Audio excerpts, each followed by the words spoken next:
yang terhormat para guru besar, senior, TS Bedah Anak dan rekan sejawat sekalian. Pada kesempatan kali ini saya akan membawakan topik mengenai pencitraan pada malformasi anorektal.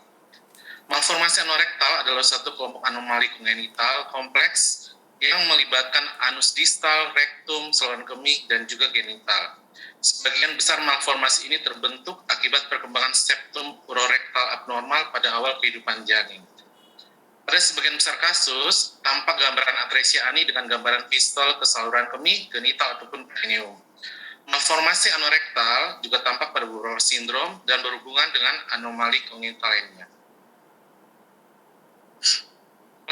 Klasifikasi malformasi anorektal berdasarkan letak gambar udara pangdistal dari usus terhadap puborektal sling, ada tidaknya fistel serta tipe dan lokasi fistel tersebut.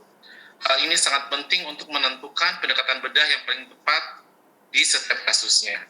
Pemeriksaan pencitraan turut berperan dalam evaluasi dan klasifikasi malformasi tersebut. Pemeriksaan klinis dan pencitraan pada neonatus dalam 3 hari pertama kehidupan akan menentukan jenis malformasi anorektal dan perlu tidaknya early colostomy.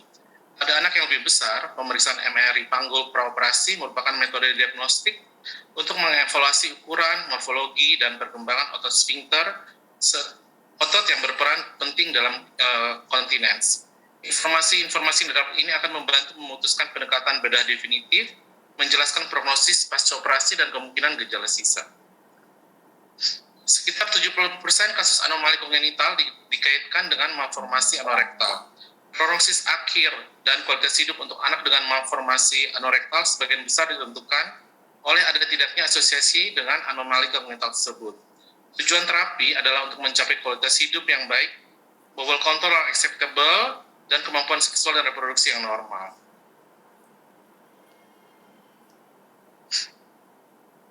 Abnormalitas yang sering ditemukan pada sekitar 60% pasien adalah abnormalitas urogenital, antara lain reflux vesicoureteral dan hidronefrosis sebagai temuan terbanyak. Kelainan juga dapat ditemukan pada tulang belakang dan spinal cord, antara lain agenesis dan dysplasia sacrum, dysplasia vertebral, dan Tether's cord syndrome. Malformasi anorektal juga terlibat dalam sejumlah sindrom dan berkaitan dengan anomali kongenital multisistemik seperti yang ditujukan pada tabel 2. Klasifikasi malformasi anorektal menurut klasifikasi Wingspread pada tahun 1984 terbagi menjadi 3 jenis, yaitu low, intermediate, dan high. Berdasarkan apakah rectal pouch terletak di bawah, selevel, atau di atas puborectal sling dengan kategori khusus untuk cloaca dan rail malformation. Klasifikasi oleh konferensi Krickenberg pada tahun 2005 berdasarkan ada tidaknya fistel, jenis dan lokasinya serta posisi rectal pouch. Klasifikasi Krickenberg ini membedakan 5 jenis fistel, yaitu rektoperineal, rektovestibular, rektouretral bulbar, rektouretral prostatik, dan rektovesical. Malformasi cloaca atau ada tidaknya fistula, anastenosis, dan reference juga termasuk pada klasifikasi ini. Ini merupakan gambar kemungkinan lokasi fistel pada anak laki-laki dengan malformasi anorektal menurut klasifikasi Krickenberg. Tipe low memiliki lubang anokutan eksternal di skrotum, bisa juga di perineum maupun bisa juga di perineum. Tipe intermediate dan high dapat memanjang ke anterior, bisa ke dasar penis, bulbar, prostatik, uretra, ataupun ke kandung kemih. Pada perempuan, tipe low memiliki lubang eksternal di perineum juga atau di area vestibular. Anomali cloaca dengan gambaran lubang perineum eksternal dengan kanal yang pendek, yaitu kurang dari 3 cm atau panjang lebih dari 3 cm ke sistem genital, saluran kemih, dan pencernaan. Fistula rektovaginal sangat jarang dan dianggap sebagai varian dari anomali cloaca. Pemeriksaan pencitraan berperan dalam evaluasi awal malformasi anorektal. Tidak saja untuk menentukan klasifikasi malformasi, tetapi juga mengidentifikasi dan menentukan severity anomali terkait. Pemeriksaan dalam 2 hari pertama kehidupan dapat mencakup fototoraks, Foto tulang belakang dan pelvis juga dapat dilakukan USG kardiak, perineum, abdomen, pelvis, dan tulang belakang untuk mendeteksi kemungkinan anomali terkait.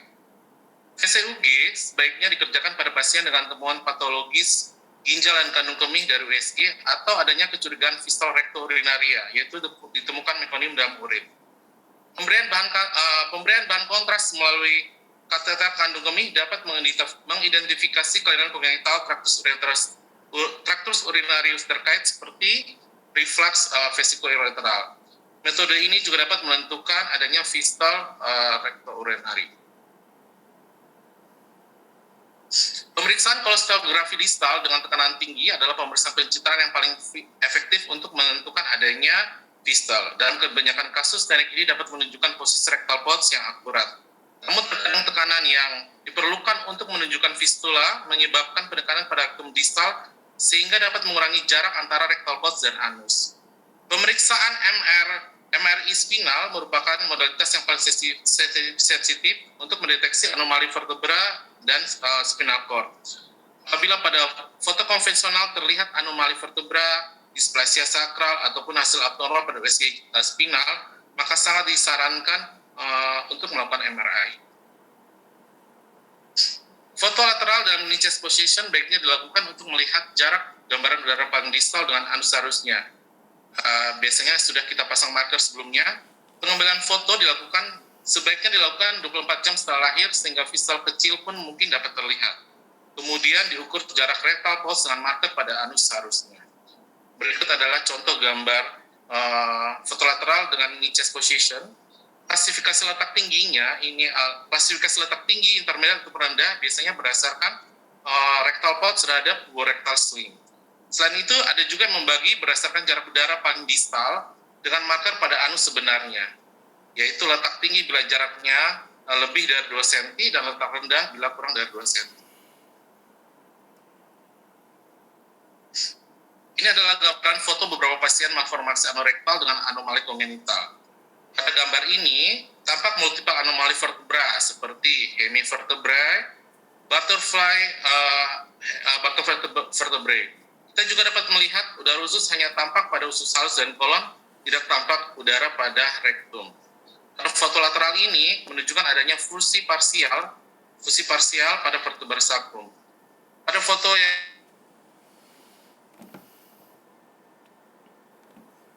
di atasnya esophagus proximal, kemudian kita lihat adanya gambaran deksokardi, ada sebanyak 13 pasang iga, juga terlihat displasia iga. Gambaran ini dapat ditemukan pada neonatus dengan faktor sindrom. Ini adalah gambaran anatomi normal otot dasar pelvis. Gambaran T2 axial MRI pada pubocoxygeal plane menunjukkan rektum yang dikelilingi oleh otot puborectalis. Ini otot-otot puborectalis tampak seperti triangle dengan apex pada posterior. Yang gambar B adalah gambaran T2 axial MRI pada ischial plane menunjukkan gambaran oval dari otot anus eksternal dan rektum berada di rektum dan anus berada di tengahnya.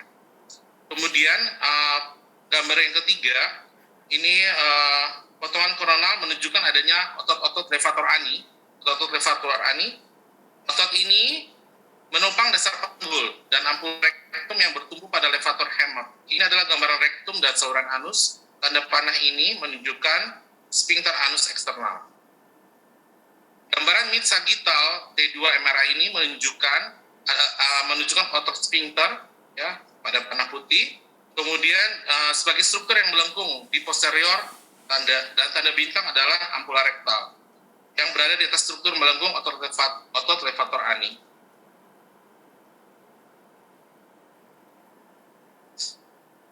Malformasi anorektal letak rendah tanpa fisal dapat terjadi pada 5% kasus. Ini adalah anak laki-laki dengan malformasi anorektal letak rendah tanpa fisal. Pada foto ini menunjukkan adanya perineal pierce pada linea midskrotal tanpa adanya external opening. Perineal pierce ini merupakan tanda klinis malformasi anorektal letak rendah. Tanda lainnya seperti corrugated perineum atau perineal perineal buccal handle skin fold. Pada gambar VCUG pada usia 1 hari menunjukkan tidak adanya hubungan, antara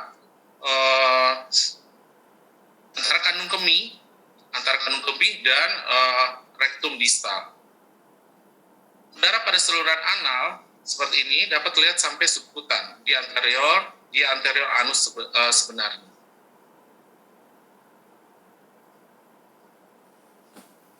Ini adalah anak laki-laki dengan malformasi letak rendah dengan fistal. Foto ini menunjukkan posisi normal dari anus imperforata, ya ini posisi normalnya, dan ada external opening, fistal external opening dari fistal tersebut. Di potongan mid sagittal T2 MRI menunjukkan adanya fistal rektoperineal. Rektoperineal juga terlihat posisi anorektum berada di bawah level otot levator ani. Potongan aksial T2 MRI pada level perineal menunjukkan adanya perkembangan normal dari sphincter anus eksternal.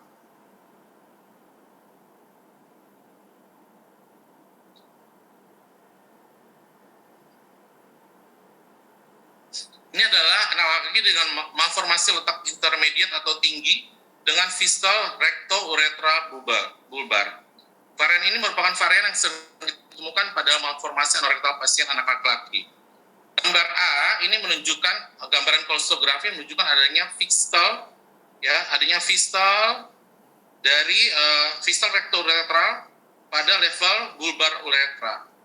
Potongan sagittal MRI ini menunjukkan rectal pouch, ya, ada rectal pouch yang berakhir pada level otot levator ani, otot levator ani, dan juga ada fistal yang terlihat pada tanda panah hitam ini sampai ke bulbar uretra. Di potongan aksial T2 MRI pada level pubokoksigeal menunjukkan gambaran anorektal anterior dengan otot puborektal yang asimetri dan kurang berkembang. Walaupun demikian, hampir semua anak dengan fistal recto-uretra bulbar, gambaran MRI menunjukkan normal anatomi perineal dan gluteal dengan otot levator ani serta otot sphincter ani externum juga berkembang baik. Ini adalah gambaran malformasi letak tinggi dengan fistal rectovesica pada anak laki-laki. Ya, gambaran kolstografi pada usia 11 bulan menunjukkan rectal pouch yang berada di proksimal dan adanya hubungan dengan dinding posterior kandung kemih.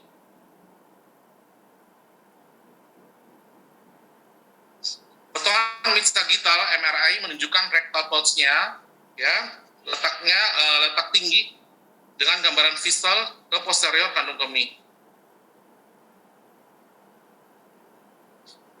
Pada gambar ini juga terlihat agenesis partial subchrom.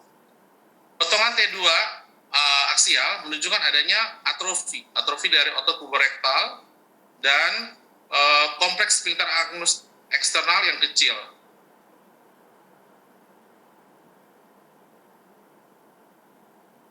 Ini adalah malformasi letak rendah dengan fistal rectovestibular pada anak perempuan. Gambar A menunjukkan adanya lubang pada vestibular eksternal dari fistal rectovestibular. Gambar B ini adalah gambaran kolstografi setelah kateterisasi fistal menunjukkan posisi rectal pouch berada di bawah garis pubokoksigeal. Tanda bintang ini adalah massa fekal, dan ini adalah lokasi anus sebenarnya.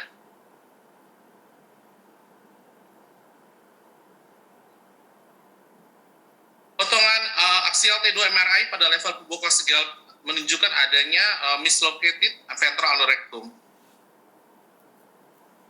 Pada gambar D ini juga menunjukkan adanya kompleks sphincter ani eksternal berada di posterior fistal tersebut.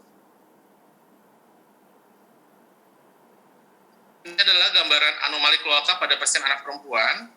Gambaran VCUG setelah pemasangan kateter pada lubang eksternal anomali kloaka menunjukkan ada opasifikasi pada kandung kemih dan adanya juga duplikasi genital. Namun tidak tampak opasifikasi pada rectal pouch. Potongan mid sagittal T2 MRI menunjukkan bahwa rectal pouch berada di atas level otot puborectalis muscle dan tampak juga morfologi dari dysplastic sacrum. Potongan aksial kaudal hanya menunjukkan satu lubang eksternal dan terdapat hipertrofi serat sphincter anus eksternal. Ini adalah gambaran caudal regression syndrome, antara lain anomali kloaka dengan duplikasi genital, agenesis sacrum parsial, anomali spinal cord, adanya gambaran ginjal tapal kuda, dan reflux vesicoureteral pada pasien anak perempuan. Yang gambar ini merupakan gambaran VCUG yang menunjukkan adanya reflux vesicoureteral bilateral derajat 3 dan adanya agenesis complete sacrum.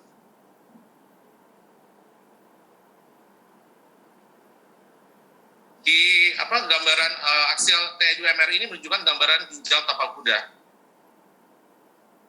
Pada gambar C, potongan sagittal ini menunjukkan gambaran tetrad spinal cord.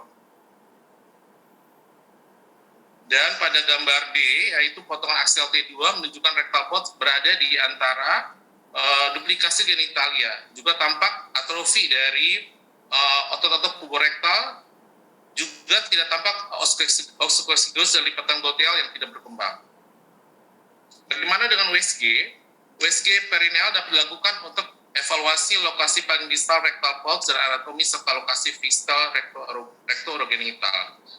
Menggunakan transducer linear dengan pendekatan transperineal, anak pada posisi spine dan elevasi tungkai dan panggul. Jarak antara kulit dan rectal pouch dan anus diukur pada potongan sagittal midline sepanjang perineum. Bila lebih dari 15 mm menunjukkan malformasi letak tinggi dan bila kurang dari 15 mm merupakan malformasi letak rendah. Ini adalah gambaran USG transperineal pada bayi cukup bulan dengan malformasi anorektal. Tanda panah ini menunjukkan adanya bubble udara prostatik uretra. Yang A ini adalah rectal pouch, yang B adalah bladder neck, yang C adalah prostatik uretra, dan D adalah bulbar uretra. Ini adalah merupakan fistula. Ada pemeriksaan kolostografi distal 2 minggu setelah kolostomi menunjukkan adanya fistula rectoprostatik.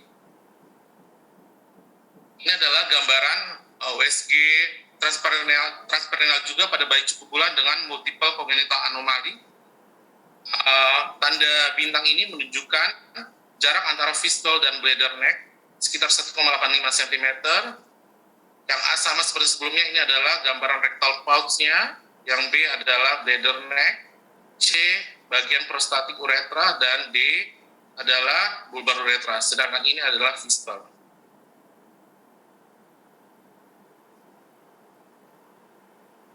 Sebagai kesimpulan, malformasi anorektal adalah kelompok kompleks anomali kongenital yang melibatkan anus distal dan rektum. Temuan klinis dan pencitraan pada awal kehidupan dapat menentukan klasifikasi malformasi sehingga dapat diputuskan kapan dilakukan tindakan operatif kolostomi. Pada anak-anak dengan malformasi letak intermediate dan tinggi, disarankan untuk melakukan MRI pelvis praoperasi setelah periode neonatal untuk mengevaluasi morfologi dan perkembangan kompleks otot sphincter. Terima kasih. Terima kasih Dr. Ratno, waktunya masih bersisa. Kita akan lanjut